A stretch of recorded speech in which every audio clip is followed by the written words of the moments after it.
top-notch. You've distinguished yourselves in community spirit and service, and you have that all-important but hard-to-quantify quality, Saint Savior's spirit. Let's take a moment to thank the parents, grandparents, foster and step-parents, brothers and sisters, aunts and uncles, extended families near and far, who supported each of you along the way and who make this night possible. High school graduation is something very special. You are part of this wonderful class, but each of you has achieved this on your own. Your own hard work and dedication to academics, service, and the community here at St. Saviour's makes your high school diploma so meaningful. When Sister Valeria asked if I would join you tonight to reflect on the value and importance of education, I could not refuse. Education has opened the world to me, quite literally in the places I've been able to travel to and study, and metaphorically in the rich worlds of ideas and creativity that education brings. While many years separate our graduation days and our studies, you may appreciate my memories of what's so special about St. Saviour's. Wonderful teachers who really and truly cared about their students. A community of fellow students who were fun and silly, and yet serious when it was important. Traditions that endure, song night, ring night, roses at graduation, academic excellence, honesty, and integrity. These are the elements of St. Saviour's spirit. It's very common to say that people don't remember the speeches at graduation. While I don't remember her name, I do remember some of what our commencement speaker said. She was a St. Saviour alumna who worked in marketing and retail here in the city and told us that all the skills she needed to be successful in the working world, she learned right here at St. Saviour's. I remember sitting here in church as you are tonight, in the pews, cap and gown, white gloves, beautiful roses, and I thought, that can't possibly be true. I mean, how could she have learned it all now? I have 4 years of college ahead of me. St. Saviour's is such a small school. I'm going out into the world. How could she say that? The faculty are great, but really? Everything? So I applaud the skeptical ones of you in the pews right now, those who tonight are listening very critically. But some years later, it is now clear that St. Saviour's has had a very profound influence on who I am, my view of the world, my sense of all that is possible for girls and women to accomplish with determination and hard work. St. Saviour's was small and diverse before diversity was cultivated or cool. St. Saviour's served young women of working class and aspiring middle class families, primarily immigrants or the daughters of immigrants whose heritage might be Irish, Italian, Polish, Cuban, Dominican, Haitian, Puerto Rican, Caribbean American, Chinese American, Syrian, Lebanese, or Greek. And those are just the families I remember. At our graduation in 1978, many of our class stayed here in New York. Some went directly to work. Most went to local colleges, and a small number of us went away to college. It is so important that all of you plan to attend college in the fall. Your family's investment in your education, starting here at St. Saviour's and continuing through college, is extraordinarily important. While college education is expensive, education is a lifelong asset. It brings emotional as well as financial rewards. Studying hard, doing well at school, is investing in your future. Today, you'll find St. Saviour girls on the faculty at Princeton and Harvard. We are policewomen and sanitation workers, medical receptionists and radiologists here in New York. We are doting aunts and stay-at-home moms in Bay Ridge, Staten Island, and Park Slope, as well as all over the world. Drama teachers, IT experts, research scientists, as well as businesswomen on Wall Street, teachers, nurses, doctors, lawyers across the country.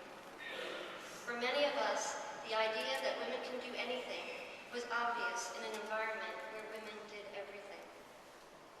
In your class at St. Saviour, the top scholar is a woman, as is the top athlete, the best dressed, the best dancer, and you know who you are. The person in your class with the best sense of humor is a woman. The best writer is a woman. The best scientist and the best artist, all women. This is rare, and you're not likely to find it again. You learned extraordinary things here, things that you probably take for granted. You learned to speak up in class. You learned to ask questions for clarity and understanding.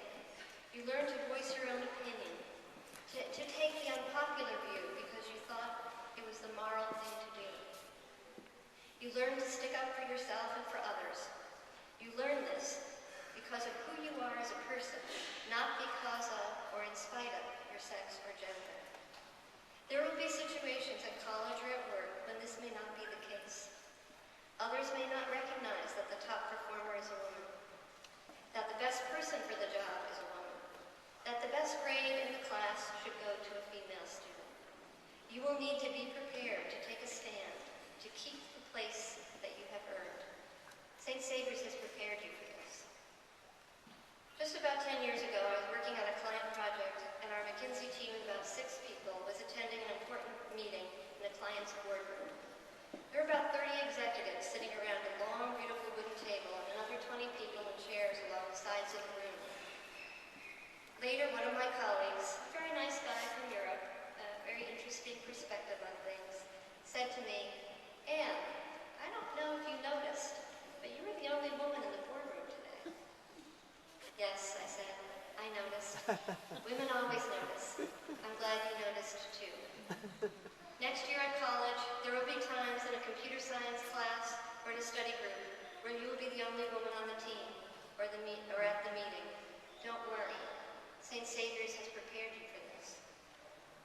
My career has had some unusual twists and turns, all of which have been interesting and compelling, but none was ever a sure thing. And the achievements that Sister read off really are remarkable when I think about it, because I would have never have predicted it sitting there in the pew at graduation. But I was very lucky. I always found teachers and mentors, guides along the way. One piece of advice I have: be open to change. I did my undergraduate work at Carleton College in Northfield, Minnesota. And what could be more exotic for someone from New York City than a small town in the Midwest? Campus was beautiful, a little cold. I remember seeing the Northern Lights in January and sophomore year. It was a different world from Brooklyn. I had planned to be a double major in biology and political science and become an environmental lawyer. I never took bio, I never took political science. Paradoxically, it was that small college that opened the world to me by sparking an interest in anthropology and history, providing an opportunity to study abroad in India. I was so fortunate for the scholarships and the financial aid that made my education possible. Upon graduation, I received a fellowship from the Watson Foundation, which enabled me to travel and do independent research on domestic architecture, the courtyard home, in Egypt, India, and China. It was amazing and one of the greatest adventures of my life. I learned so much. It was courageous and brave to travel around the world by myself at 22, but I didn't think so at the time. It just seemed like a great opportunity. Some things that have always worked for me: apply for things, apply for fellowships, apply for jobs, apply for grants. Put yourself out there. You'll be more successful than you think is possible. And one warning about college and graduate school: colleges are big places. These are large, complex institutions with lots of regulations and rules, offices and bureaucracies. Don't lose heart. Deans and faculty are people too. Faculty get nervous before their lectures, and they're very happy to talk to you afterwards in office hours. Make sure you take advantage of all the help that you can. Writing and math tutors, language partners, all of that. St. Saviour's prepared you for this.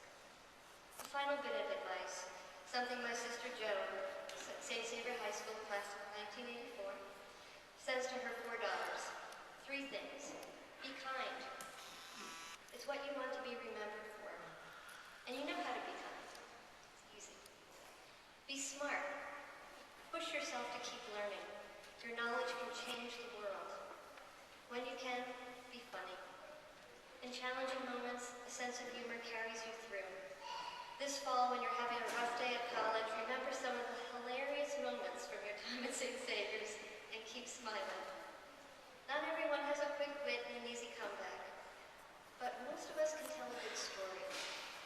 Be able to share a little bit about yourself to others through stories.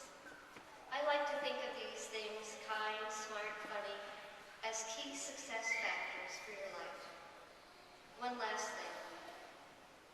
As a very wise woman told me 36 years ago here in this church, everything you need to know